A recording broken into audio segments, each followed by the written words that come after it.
Peace, everybody. Sweet Science Boxing Academy. We back with another video. All right, man. So we got some haterism, and I'm not talking about Timothy Bradley What? because now you got Gervonta Davis. As always, he's been hating on Turki Alalshikh ever since he came into the game, and I, I got my opinions and I got my theories on that, and I don't want to make this video particularly about that. I might touch a few points on it, but I want to deep dive into that in particular, so I'm gonna make a whole separate video about that. But Tank, he been hating on Turkey and the fighters that's over there in the UK right now. That's been celebrating and getting awards, for Fighter of the Year and Knockout of the Year and all that stuff for the Ring Magazine awards. Turkey Alalshikh, y'all know he just bought the Ring Magazine from Oscar De La Hoya, and they doing some big things in the sport of boxing. I just recently made a video just talking about that. But for the next 2 to 3 years, boxing is going to become one whole, like the UFC. Like there is no going to be no more WBC, WBA, WBO, IBF, IBO, none of that stuff. No different sanctioning bodies. It's just going to be one uh, whole entity, and fighters just going to be fighting each other, and we just going to get good fights back to back to back to back, and we can start seeing undisputed more like every 2 3 years instead of waiting every 10 years or so to see an undisputed because you can't get the champions to fight each other. So that's what it's about to be. And you got Tank Key just hating because Tank felt a little left out. That's what I think. Tank he feel like he frozen out. Things not going well for him. He talked about this big 7 fight deal with Amazon Prime that's more lucrative than the deal that Floyd had with Showtime. And it seems like that deal is not working out because he's complaining, even to the point where he started talking about he's about to retire and he getting tired of boxing and he's going to retire after 2025. So how lucrative can it be if all this stuff happened? Because when it comes down to it, when you really break it down, all this huffing and puffing that he's been doing lately in this world of boxing, all this cryptic stuff, it all comes down to money.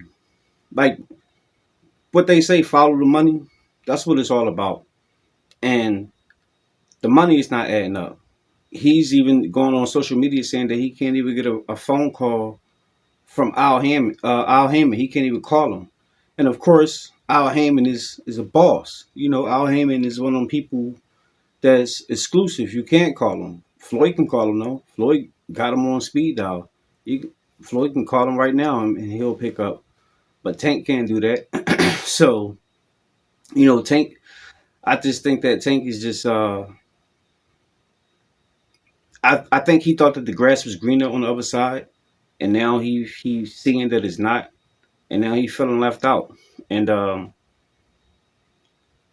he's kicking himself in the butt, and he's so stubborn, and so bullheaded that he would never say that out loud. He would never admit that he effed up, but like the bull said on what's that old Menace to Society, and then they made a parody on "Don't Be a Menace" when the cop bull was like, you messed up, right?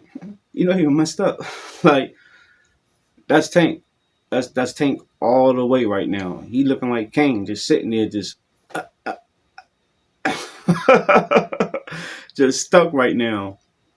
And you know the bad thing about it is he's saying that the fighters is de eating, rotting, that they got to go over there to make the type of money that I'm making because they don't get views and nothing like that.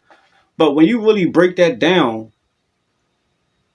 that's bad on his part because these fighters not getting no views, but they still making the money that you're making, and you're supposed to be the face of boxing, and they're not the face of boxing. So can you imagine the big fights, the bigger names, like a Canelo, like a Terrence Crawford, like a Devin Haney, like T.O., Ryan Garcia, all those guys, they're gonna be making twice as much. And that's what it is. He's feeling left out because the sport of boxing is moving on without him. He didn't act like a diva too much now that it backfired on him. He thought that the sport needed him. And now you got an entity in the game who got access to so much damn money that you can't even dream of, that they don't need him. They don't need that Al Heyman money. No disrespect to Al Heyman and PBC and Amazon Prime, but you know the type of access that Turkey and them got, they don't need. And with the zone, because you know not just Turkey, but the zone people are billionaires too. So what do they need Al Heyman and Amazon Prime? Amazon Prime, yeah, they billionaires, but you got billionaires and people who got access to trillions with that oil money, which is Turkey and Saudi. So yeah, they just looking at Tank like, yeah, it is what it is. But Tank, he's feeling the heat now, and he feels some type of way. So now the hate comes, and you know it's funny in the red pill community on my other YouTube channel. Uh, you know, we call that sign language: shame, insult, guilt, and the need to be right. That's all Tank doing right now. If Kevin Samuels was still alive, that's what he'll say to him. God damn it! You can't make this shit up. But it is what it is. That's all I got for now, guys. Let me know what y'all think. Drop y'all comments down below. Make sure you hit the like, subscribe, hit the bell. I'll see y'all the next one. Peace.